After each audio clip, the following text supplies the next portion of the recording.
Welcome, everyone. My name is Kenneth Holland.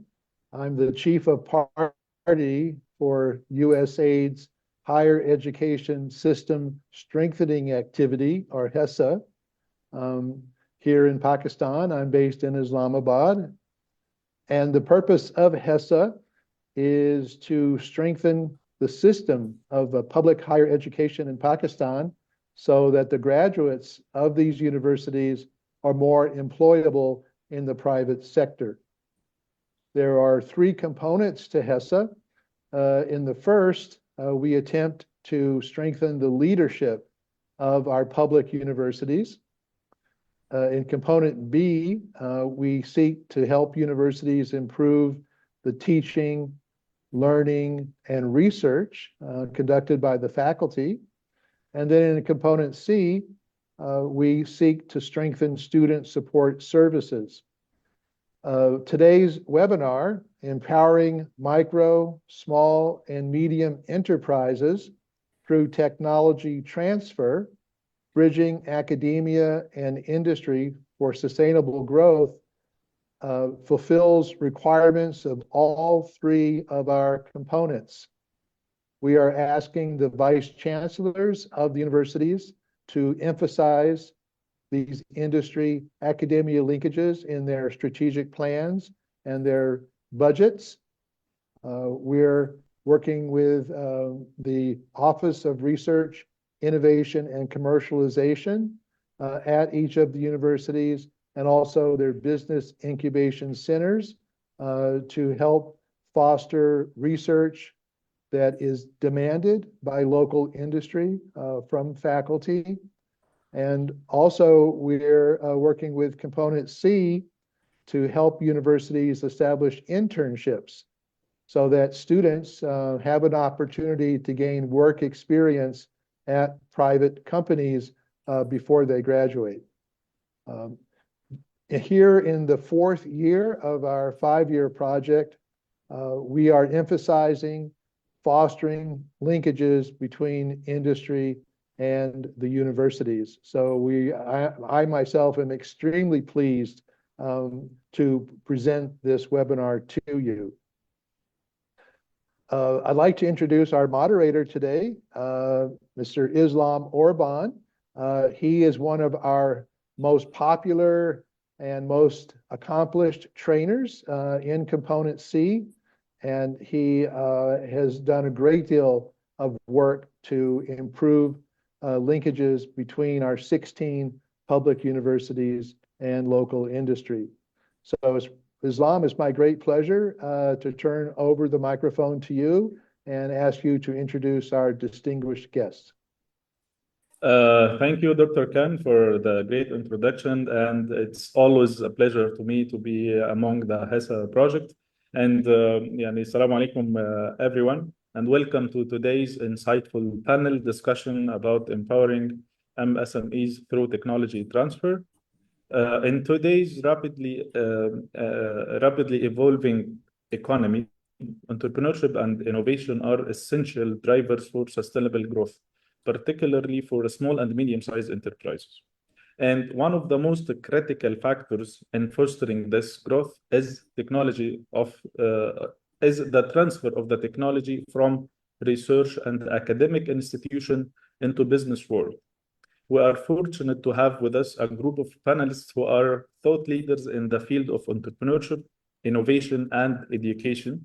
They will provide their expert perspectives on how we can bridge the gap between academia and industry by linking the entrepreneurship centers with the technology transfer processes. As you know, entrepreneurship centers often housed within universities and academic institutions serve as hubs where innovative ideas are nurtured and budding entrepreneurs are mentored. These centers play a crucial role in transforming theoretical research into particular applications by encouraging students and researchers to bring their innovative ideas into the marketplace. However, this process of transferring technology from academic research into commercial ventures remains a complex challenge. This is where effective collaboration between technology transfer centers and technology TTOs become vital. So by fostering a strong links between these two entities, we can better facilitate the commercialization of research, support startup, and ensure that MSMEs and small and medium-sized enterprises have access to cutting-edge innovations. These collaborations also help overcome barriers such as funding, mentorship, intellectual property management, and market access. So today we will be exploring how we can strengthen these linkages to build the ecosystem where SMEs not only survive, but thrive through adaptation of new technologies, from a global strategies to a local execution. Our panelists will share their experiences and strategies for fostering entrepreneurship, leveraging technology transfer, and ultimately driving sustainable economic development. Well, I'm very excited to introduce our esteemed panelist, Dr. Faris Al-Alami, founder and CEO of International Strategic Management and Connecting Dots Globally from the United States. Dr. Mahfouz Allah, Assistant Professor, Director for Business Incubation Center, Karakum International Universities, and Ms. Nimra, Assistant Professor and Director of Center Entrepreneurship, IPA University. Now we will start, we'll have like a quick presentations from each panelist. We'll start with Dr. Faris about the efforts they are doing and inside the university and inside the private sector about bridging the gap between technology transfer and academia. So Dr. Faris, please, the mic is yours.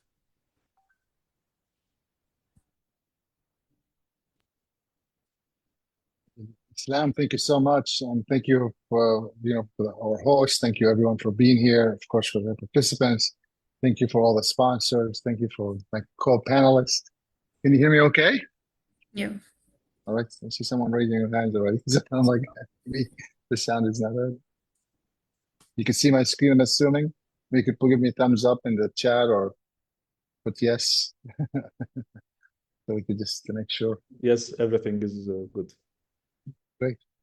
All right, I'm going to just give you like a 1-minute brief review about ISM and what we do, and then hopefully it'll inspire you to ask the questions in reference to empowering small businesses and startups and technology transfer, office innovation, all these ideas that we are discussing here. These are big topics.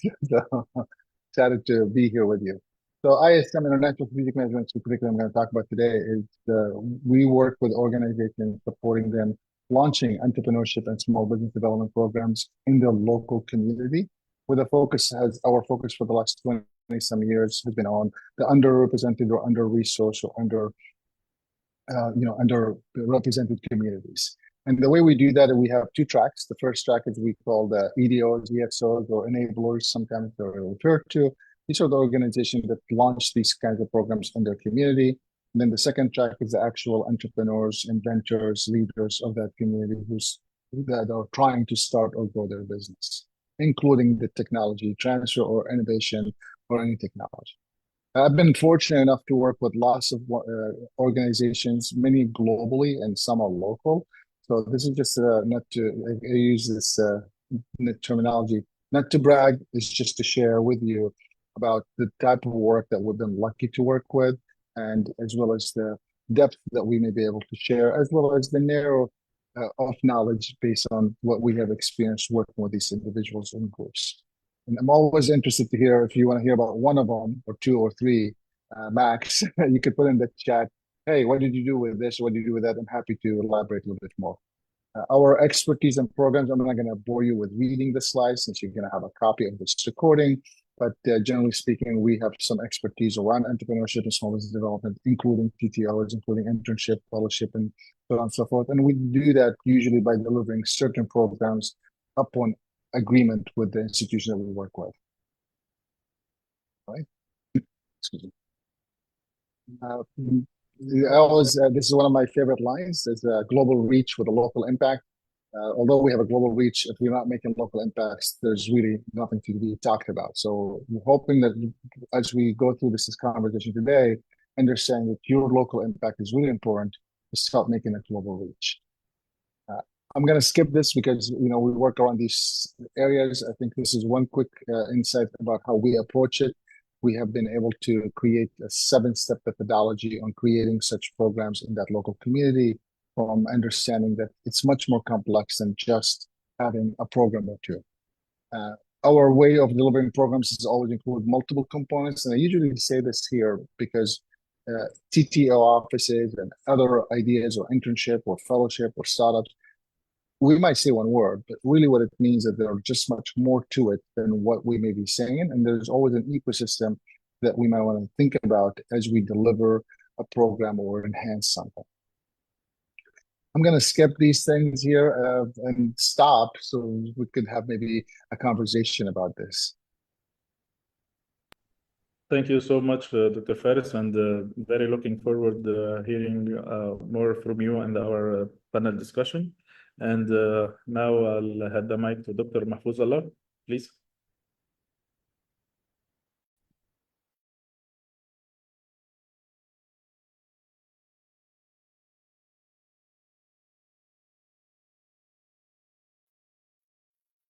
Can you see my screen? Hello, everyone. Thank you very much for giving me this opportunity to present. And thank you very much, Ken, for giving us this opportunity to connect with other universities locally as well as globally. Thank you, Mr. Oraban, for having this nice introduction. When we talk about the universities, my university present a totally different scenario because we are at a different part of the world, kind of towards the extreme northern side of Pakistan, with very different geographical settings and with very different economic or socio-economic scenarios over there. So I work in Khartoum International University. We are at the extreme northern side of Pakistan with a totally different terrain. You can see it over there. We have very highly educated populace with very higher education rates, but very little employment opportunity. So this presents us a challenge that how we can develop this entrepreneur mindset or development of entrepreneurship in that particular context is really important given the context of this area. And the university is located among the mountains in the mountainous city of Gilgit. 12,000 plus students are there with, again, that there is no industrial base, no agricultural settings and all that. So there is a lot of hope associated with these entrepreneurship centers and incubation centers that we should come up with some support system for the students so that we will be able to contribute something to the economy and in return build their careers in that. This is a photo of the incubation center. Well, we have been able for the period of like since 5 to 6 years to establish a good program, a good center with the help of some of the government institutions and some of the private sector institutions. Right now, I am the head of this incubation center where we offer multiple programs of entrepreneurship as well as the incubation. This is something, an overview of the center that we are located right now. In a summary, we have 3 broader programs that we offer to the students in the university is a tech incubation program. 75 plus startups have graduated so far with a less than 10% success rates, and the impact is there. We have done third-party validations for that. And under the HESSA, there is another program that was added, particularly that was due to the advocacy of the HESSA program that we started this Microenterprise development program. And right now we have inducted recently the second cohort. How we differentiate between tech and the microenterprise. In the microenterprise, we are offering students like very short-term programs, like 3 months long and all that, where we are trying to help them to launch, to come up with some new product or service at micro or medium level. And right now we're in a process to start the Center for Green Innovation in the Incubation Center. We are connecting the final year projects of the engineering. This is really the title of the today's presentation, the technology transfer and all that. Under this center, we are trying to connect 3 departments, particularly civil engineering, electrical engineering, and our department working on the renewable energy to the market. We have a market partner who is helping us to develop this program so that we will do some kind of commercialization of the research to this center. And then our strategy is very simple. We have worked on the structure, how it should work inside the university. The strategy is offering multiple programs and a special teaching program on entrepreneurship that is kind of a supply line for us. And then we have developed multiple collaborations, and we have integrated these programs inside the academics. And I'll be happy to share this model with my other partner universities if they're interested to integrate it inside the university. It's particularly gets difficult in a government setting, that how we can integrate new programs and the new things into the regular academics. Well, there are some of the things that we can quickly will pass through, that were some of the success stories, some of the particular individuals who had an impact, and they made an impact into the market. Well, there are many things to share, but due to the limited time period, I would leave it to the discussion, that if there are any particular questions with that, I'll be happy to answer. So thank you so much for having me.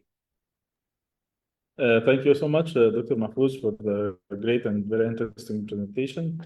And Mrs. Namra is the Senior Manager for Entrepreneurship Center. And I would love to have your presentation as well. This mic is yours now, please. So, hello everyone, Assalamu alaikum. Pleasure to be here to be part of this insightful discussion, and I'm grateful to Can Islam and the other HESSA organizers to make me talk about how CED operates, how IBA works within the domain of entrepreneurship and innovation in the region. So myself, Nimra Kamran, I work as a senior manager at the Center for Entrepreneurial Development at IBA Karachi. And so IBA has been, is my screen moving? No, it's not moving. I think you need to do a full screen. It's visible, right? Okay. No, yeah, now it's moving. Yeah. So IBA-CD is one of the oldest center for entrepreneurship in Pakistan, and we established our center in 2009. So the objective and the focus was primarily in the promotion of entrepreneurship within the region. It's not only related to the students, but to the broader community.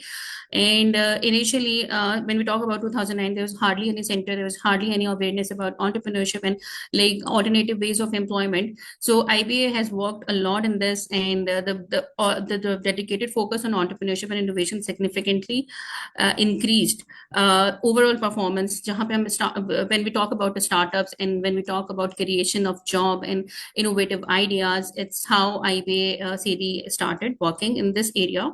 Moving forward, we have a very strong outreach and impact within the Pakistan. We have been to more than 25 cities in Pakistan, where we taught entrepreneurship to the faculty members, to the students, to the youth and women especially. And more than 10,000 faculty members were actually a beneficiary of the training, and they were the actual now they have the proper and clear roadmap, so that they can also train their students in their further startups and aspiring entrepreneurs. And along with that, I would like to divide and particularly focus how we promote entrepreneurship and innovation within IBA and in the Pakistan. So we have three different setups and three different verticals, starting from student entrepreneurship development. So all the activities that engages the students to try and experience their venture, and to have a proper startup before they actually graduate from university. They can experience and they can they can do trial and error methods within their student entrepreneurship development leg at IB. So second leg we have is startup support, and we offer co-working, incubation and acceleration support to the startups who are innovative, who wants to have the proper setup, training, mentoring on the campus. And third is entrepreneurship training. So our training program there's no limitations. We are doing training programs with our donor agencies, with organizations, with development agencies, with industries. Mainly we are catering youth, we are catering students, and we are also working towards women entrepreneurs. So these are the three main areas where IPCD operates. So there are some of the examples how we are supporting our students, starting from iVenture. It's a small activity that we operate, that we hold every 3 months, where we provide students an opportunity to provide and to showcase their ventures, to showcase their product, what they are doing. They may not be very innovative, but at the same time they have this ability to buying and sell, to negotiate, to make decisions, to learn, and how the startups actually works, and how they can have a proper business idea once they start working on these such small initiatives from their end.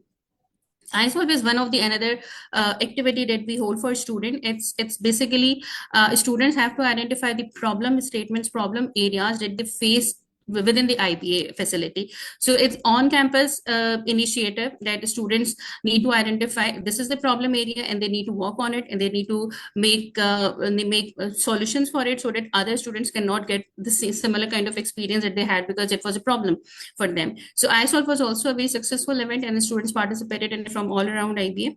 So iBazaar is similar activity where invite not only IBA students, but it's open for the broader community. They always come. We invite a lot of people, like it's more than 500, more than 1,000 people to visit, and they actually do buying and selling on the on campus.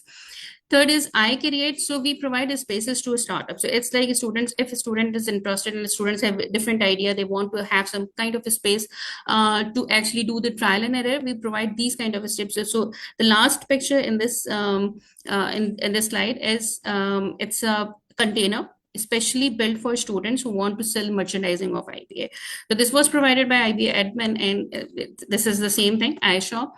And so coming forward, it's now the iIncubate is it comes under startup support program, startup support program, in which we are providing not only infrastructure but training, dedicated training, mentoring, IP and legal guidance, and other all related efforts like investment networking events, and then there is a industry connect event as well, where industry people can come to the IP, and they will have a direct one-on-one interaction with these startups and students so that they can learn directly from these people. iTalk is one of them. These are the events where we call industry people or entrepreneurs to have a direct interaction with the students. It's more than like we do it every month, and there's a huge response, very good response from students, from alumni and from entrepreneurs. They come, they have a direct interaction with the industry people. So other is the next is Invent. Invent is a business plan competition that we are doing since last, I think, more than 15 years, and it's going innovative day by day. And normally how we collaborate with the industries, most of the industries come with their problem statement, so that we make it the problem statement for that particular session, and then the students and anyone who wants to apply and wants to work on that problem, they will come up with the solution. So yeah, we like actually receive a lot of help and support from the industry, in particularly in arranging this event that we hold every year. Entrepreneurship clinic is another thing which we do for our students. It's only for our students, where we invite successful entrepreneurs from market, and then they have a 30 to 45 minutes direct one-on-one discussion with each other. So if the mentee is having some kind of problem and challenges during their startup journey, they can have a direct access and direct consultancy from the entrepreneurs. Next is Entrepreneurship Summer School. We do it regularly, so that it comes under training programs, and it's very viable option for anyone who wants to learn what entrepreneurship is, how they can start, and how they can make most out of their passion, because we work on effectuation model. So it's like you need to decide accordingly, and if you want to create something, you need to take action. We call it effectuation model, and during all our training program, we tell every of our participants, so you need to work on the effectuation model. So again, it's a summer camp for kids and teens. We usually do not ignore our kids and teens, because they are the future of Pakistan, and we want them to learn and think about entrepreneurship during their early ages, so that if they want to start something, they can start right away and do not wait for the university degree and their graduation from university. So if we talk about further entrepreneurship training, we are doing a lot of activities with industry. So there's how industry plays role. IBA is a business school. We cannot and we may not expect a lot of innovation from these students, but it's like how we integrate our challenges that industry normally faces within their curriculum, within their final projects, within their academic boundaries. So industries and development agencies come to us with their problems, and we want our students and the broader community to work on these solutions, so that they will not only getting they will not be only getting the prize money after the event, but also the one-on-one hand holding from industry, the requirement of industry, the guidance, the technical mentoring. So it's all available from the industry to these young kids, aspiring entrepreneurs. So there's a lot of events that we have been doing with UNICEF, Higher Education Commission. It was a study with the help of World Bank. And so there's again with UNDP. So yeah, this is how IBS-AD operates in the entrepreneurship and innovation domain in Pakistan. Thank you. Thank you so much, Ms. Nimra, for this very wide collection of programs for entrepreneurs and local community and industry as well. Thank you so much. Our participants, please, if you have any questions, please feel free to write it at the Q&A section, and we will answer them right after our panel discussion. Now we will go through a quick panel discussion with our panelists. And then followed by, we will answer your questions. So please feel free to write down your questions and we will go through them in a few minutes. So my first question to Dr. Faris, with your experience in the international programs, many international programs across different countries, how can global entrepreneurial community collaborate to support MSMEs and integrating technology transfer into their operations? Islam, thank you so much. Let's start with the big questions. We'll work our way down. Yeah. Okay. So I think there are lots of opportunities to do such activities. I think one of the things that I've seen, and you participate in similar platforms as well, the same ones, which is just bringing them together to collaborate on what are the opportunities for these technologies to be commercialized. Having maybe a platform that maybe allow technology to be transferred from one place to another, I think is something that many organizations have attempted to do in the past. So meaning that where can I even find these technologies?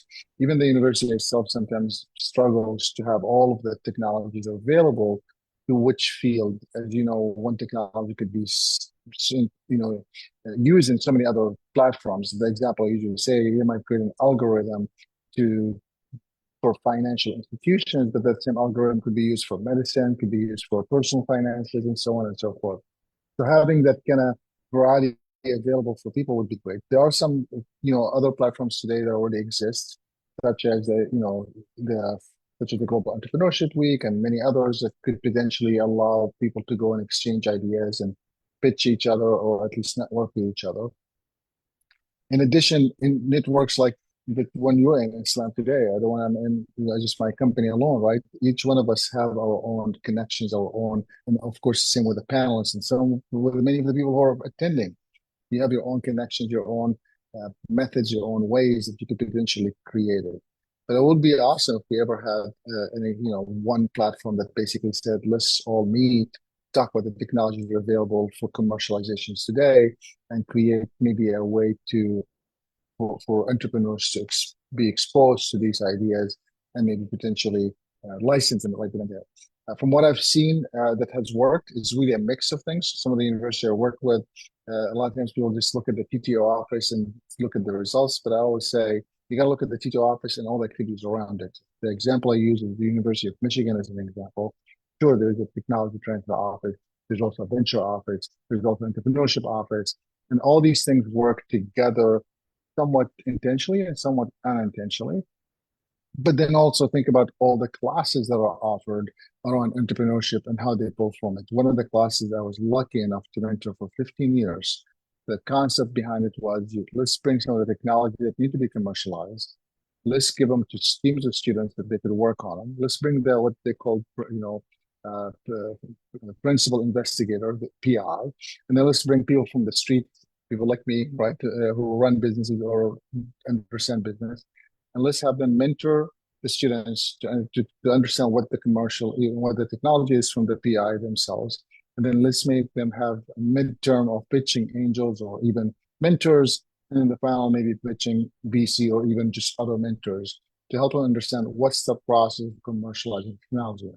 The talent to feed of the feed of talent that's being cultivated through that one class, as an example, might be feeding other areas through the TTO office and many other things that potentially could be a huge opportunity for others to commercial technology and so on and so forth. Another program that I saw is called the ICOR program, which is the National Science Foundation that also focuses on fostering knowledge commercialization by providing incentives for those professors to understand business by delivering a business model canvas program. That could potentially be another venue. There's so many awesome programs out there today that you could tap into without having to invent a new program. I'm not saying that you shouldn't or you wouldn't explore it, but if you want to plug and play, there are lots of things that are out there today that you could learn from it. And then I think it was Mahfouz earlier, that each place is so unique, each place is so different. You have to, adapt it to what is the environment where you are, the culture, the network, the talent pool. All these things are factors that play in that space. I don't know if I could answer your question, Islam, but what can we do today from the learnings that we've done to foster technology commercialization? What I will say is there are lots of little things that you can do today that could make big impacts tomorrow, as long as we start doing them. I think the key is a lot of times we're waiting for this perfect storm to happen. And I don't think I've seen that yet, a perfect storm anywhere. It's always been different components that have come together with time, sometimes intentionally, sometimes without intention. And with time, someone pays attention to it, and it becomes much bigger than what it is. Yeah, thank you so much, Dr. Faris. And building on what you have said, also usually there is a university or academic field and industry speaks two different languages. But it's very important also to moderate this somehow, to speak the industrial language and the academic to speak it's very important point and aspect how to tackle it. And from the other side, the way we came up with ideas, whether it's from the industry or it's an idea, a research idea, the point of validation, how to make it ready to the market. And here it comes the role of the entrepreneurship centers inside the university. And this will take us to our next question to Dr. Mahfouz, which is you have been deeply involved in nurturing students entrepreneurs. From your experience and perspective, what challenges do student-led startups face, and how do initiatives like business incubator centers help students or researchers or academic staff overcome those challenges?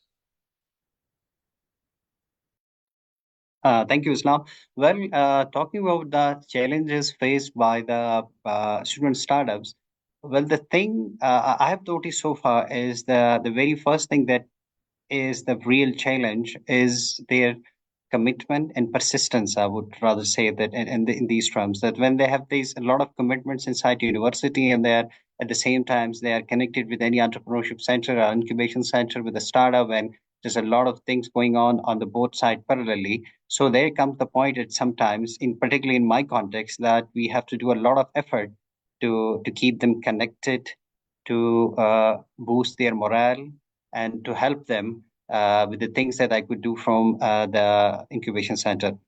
Having said that, this is something we say that kind of the challenges, the psychological or the other sort of challenges that the students face individually.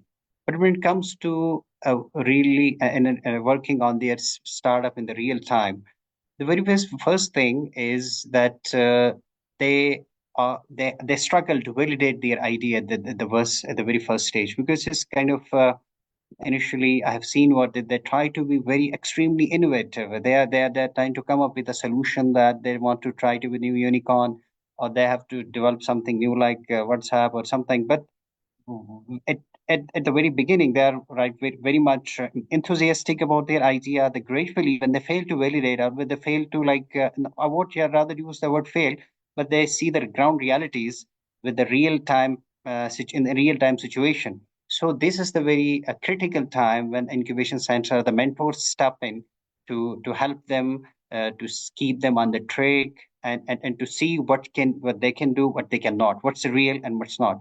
So besides, they have some challenges in terms of, for example, in Pakistani context, what we see normally, I'm talking of an ordinary university, an average university, not like the big names, like my own. We are kind of pre-incubators, maybe at certain levels, that we try to just help them develop their idea and connect them with the investors to the extent we could. But after that, there is a culture that we fail to seek investment for them at the very last, in the last cycle, or towards the end of the incubation period, or there are certain other situations where the students see that the level of struggle they need to do in these startups won't yield them like good results or something like that. So ultimately, that success rate falls. That's what I mentioned initially, that we have graduated maybe hundreds of startups, but when I look back and see the success, by how do we measure success? They're up and running in the market, not more than that, maybe set in certain instances. So they are struggling. They don't see any value in that. They fail to seek some investment, or they are not very much optimistic about how the startup would go. So this is the critical time.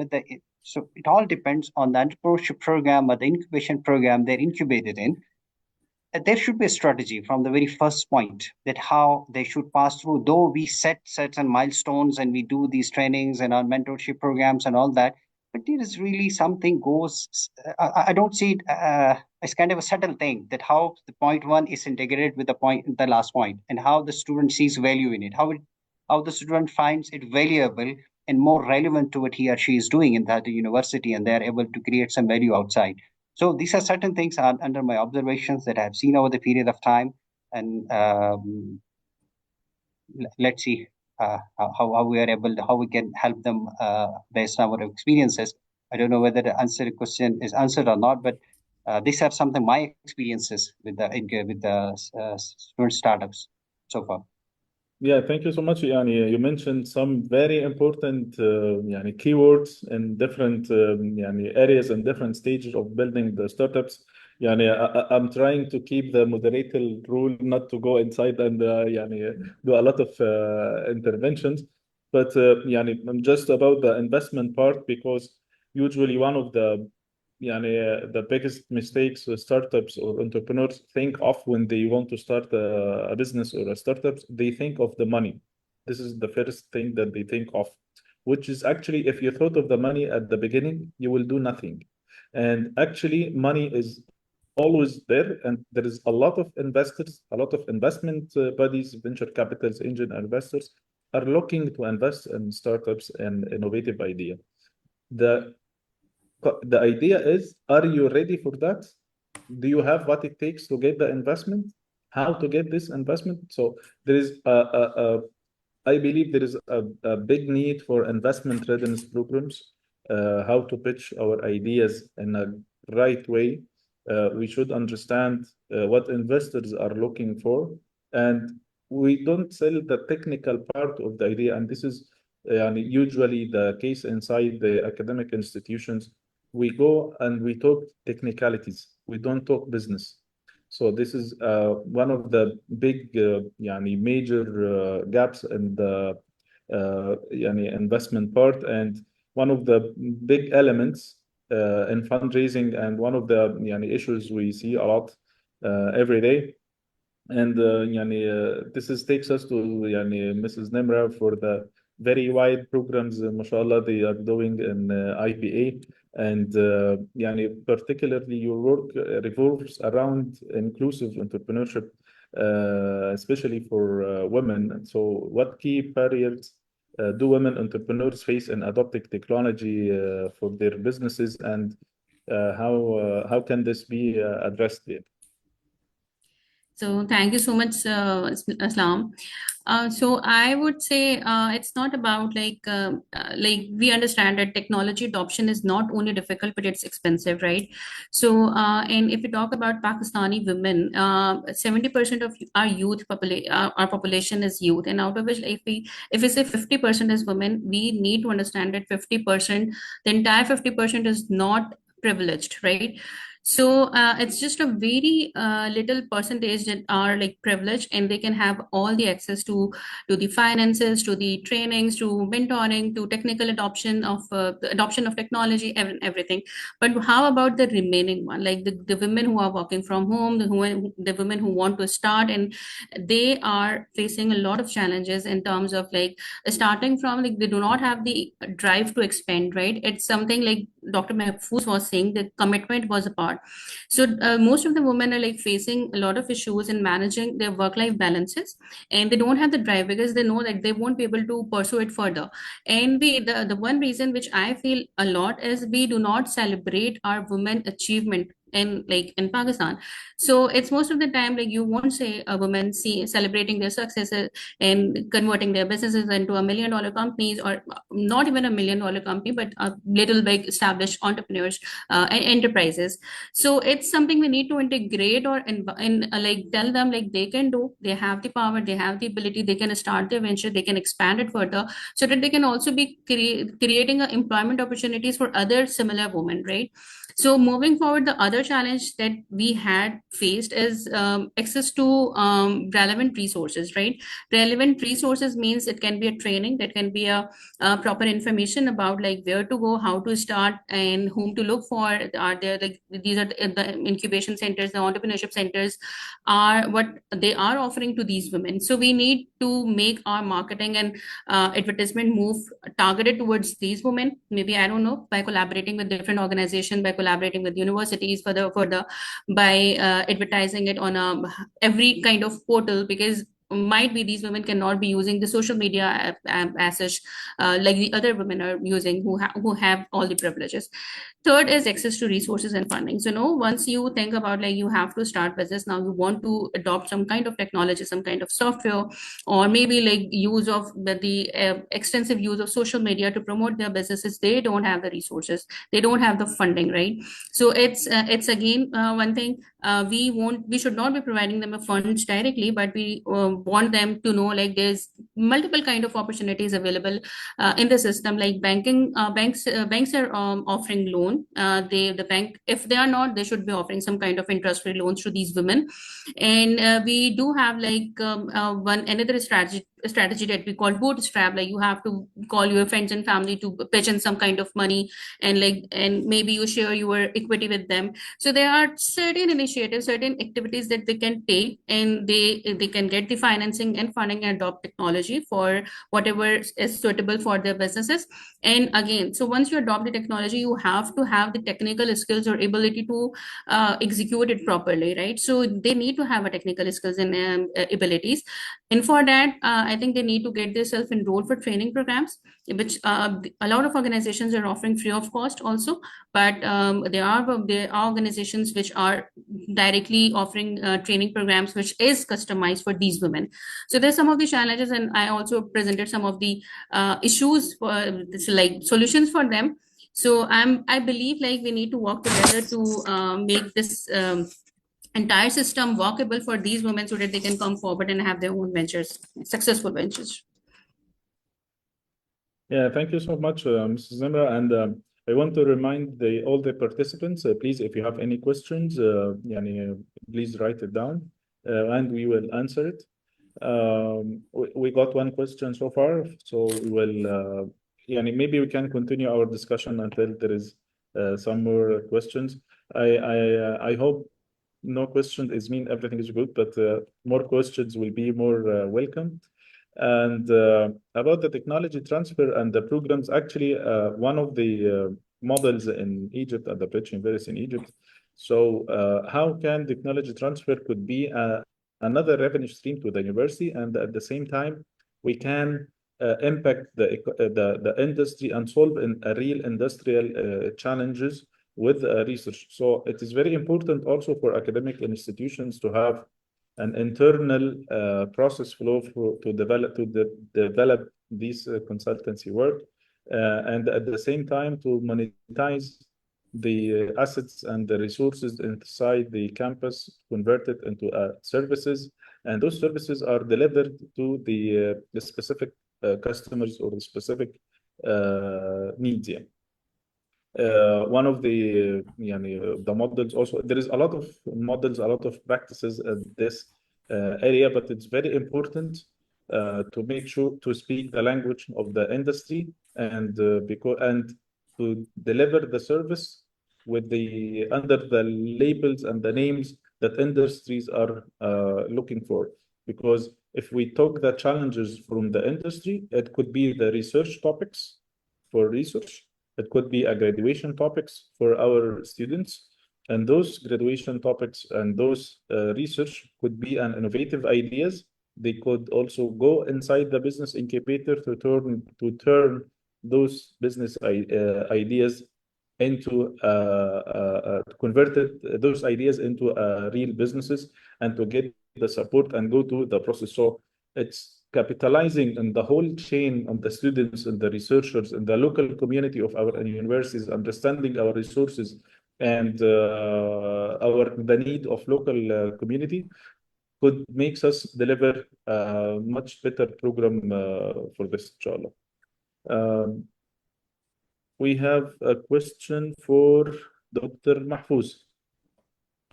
So how his university can break the barrier in MED? Are there any approaches he has used for MED or any strategies to run the MED successfully?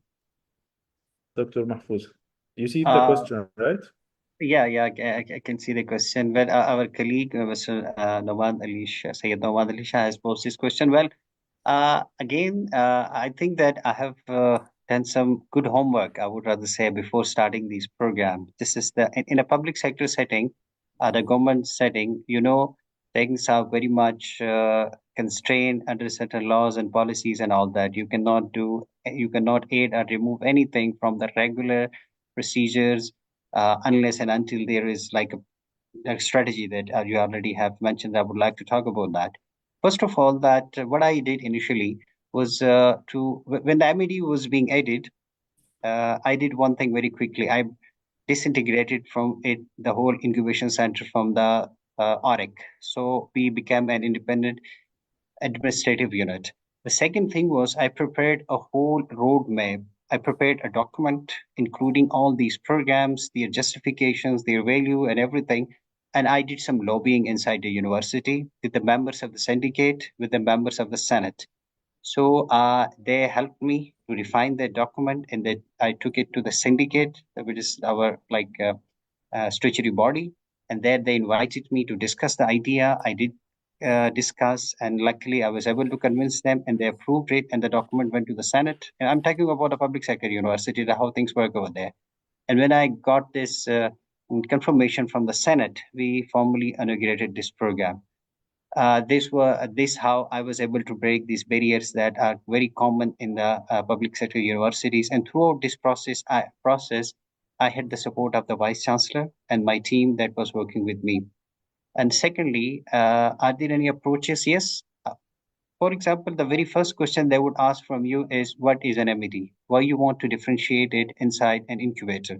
My answer was, look, there is a very common and very generic process of research commercialization. There would be a research that would generate some innovative ideas, and the ideas would be converted into the businesses. That's the ultimate goal, that all the universities want to do that.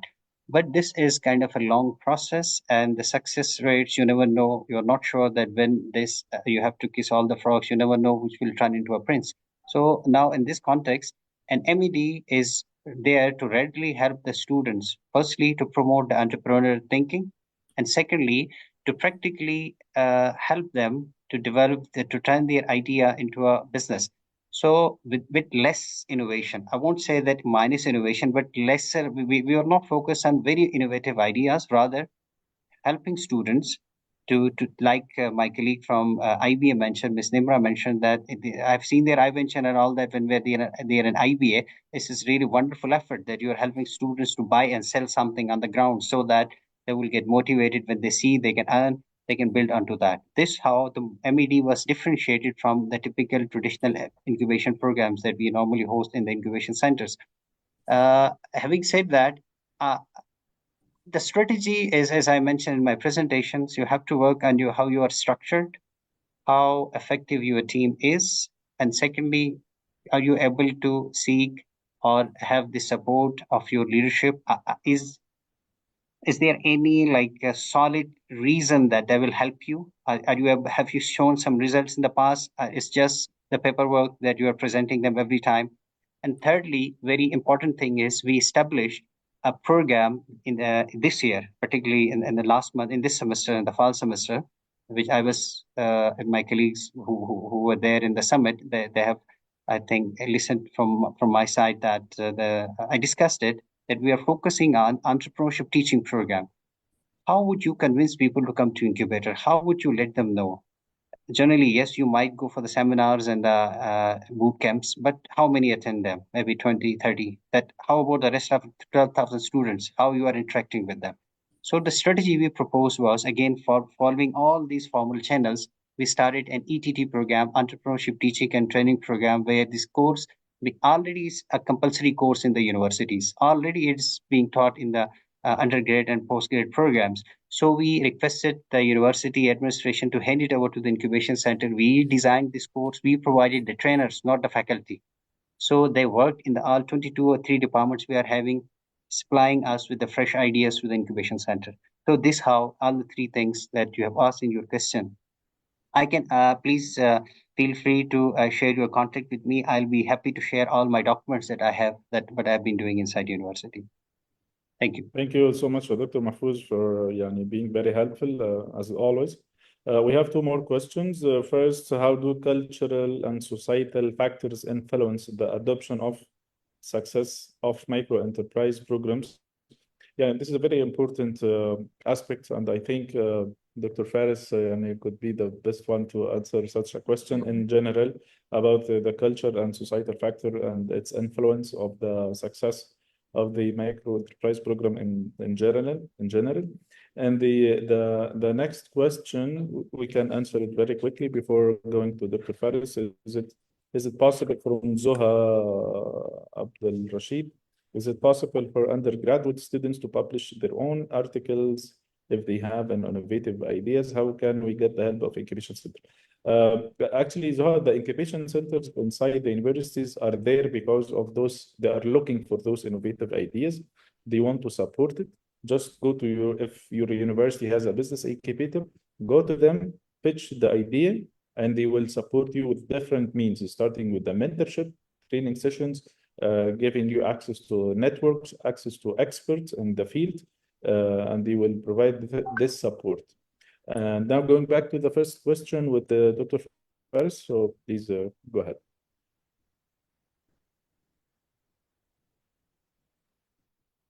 Thank you so much. It's a loaded question, but I'm going to start with saying something you said, actually, Islam, earlier, the whole culture of business versus technology. And one of the things I faced when I was mentoring the class for 15 years is the first comment I got from one of the professors who had a technology transfer. And I think this tells you not only there's a culture in study university, of course, but there's also a culture of each community. In Pakistan, it's different within Pakistan and different within each community, depending where you are, your location, the people who are involved. And the comment as I sat down with the PI, the students, there were about 5 to 7 of them from different schools, meaning that engineering school, medical school, business school, and so on and so forth. Some PhDs, some masters, some bachelors. The first thing came out of the inventor who was also a professor at the university. I don't want you to make dirty money out of my great invention.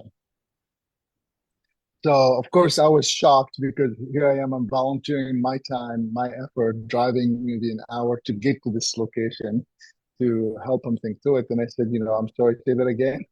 And when he said it again, it really registered to me that there's much more to it than what it looks like on the outside. Technology Transfer Office, most researchers at the university, they're looking for the next publication, they're looking to get promotion, they're looking to, to lead something within that space. And he thought that I'm there to make money. And when I explained that I'm actually volunteering, he goes, "Well, you're gonna make money when I make money." I said, "Actually, I will never make money, even if you do make money. And if you choose to give me some money, that's up to you. But the whole point of this is to commercialize the technology out of the university." And that culture, I'm sharing that with you because I think that culture continues to exist in many places today. I continue to see it. It might have shifted or might get a little better, but generally speaking, there's a culture of that. And add to it the culture of men, women, culture of, making money, not making money, culture of being proud, being not proud, culture of the region that you're in. I think culture speaks volume, and you have to make sure that you're somewhat addressing it. And sometimes you have to address it strong, meaning that you have to really hit it on. And sometimes you have to be very, very gentle of how you approach culture and how you work with it. I always will say this around culture, that you can't change it overnight. Now, it's a process. It might look like you changed it overnight, but that just basically means that there was a culture that just was not unveiled, and you just had the opportunity to unveil it because it was already shifting before you started.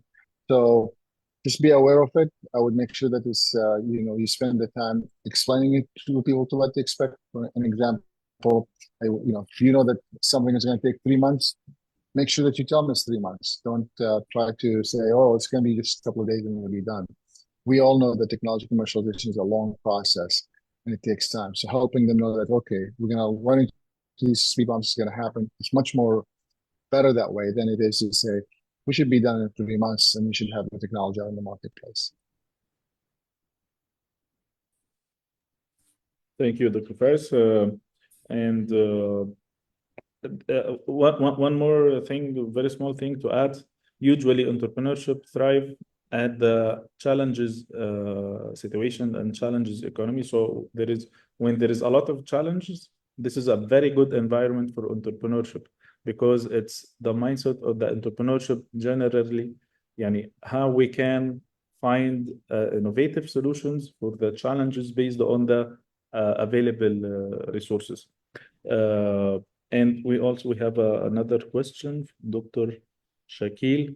If I got the question correct, it's talking about the informal business structure of the startups at their early stages, and some startups or some companies bypass the formal systems. How can we strategically onboard key stakeholders to create more supportive ecosystem for startups? Very interesting. Moreover, what role can facilities play bridging the gap between informal practices and the formal framework necessary for sustainable business growth? I think this kind of questions needs one complete lecture to answer. It's a very important and very good question. If you would like to have, if you would like to go, Ms. Temra, or I have also some insights about it after you. Yeah, I think very important, especially going back to the last question also, when you were saying success is not easy, and like where you have challenges, you would be able to walk in a better way and efficient way. So it's like we need to take small steps, like in both the circumstances where there are like we don't have the proper infrastructure, proper facilitation, you need to take small steps. I would say like what we are doing or what we prefer to do is like developing a network, developing a database, so that you could be able to invite people on campus, or maybe go to them, have a direct interactions with them, let them know what your expert areas are, what facilities you have, and tell them what you want actually. So there is a collaboration there that exists, and that is always something which will be beneficial or fruitful for everyone, entire the boundaries. So, and it's always two ways, like it's again the mindset game. You have to work on the mindset first. If people are willing to have something start, and have your venture, innovative ideas can be converted into a proper, sustainable, commercially viable businesses, you need to have that mindset first. People needs to understand that this can be converted into a proper business idea.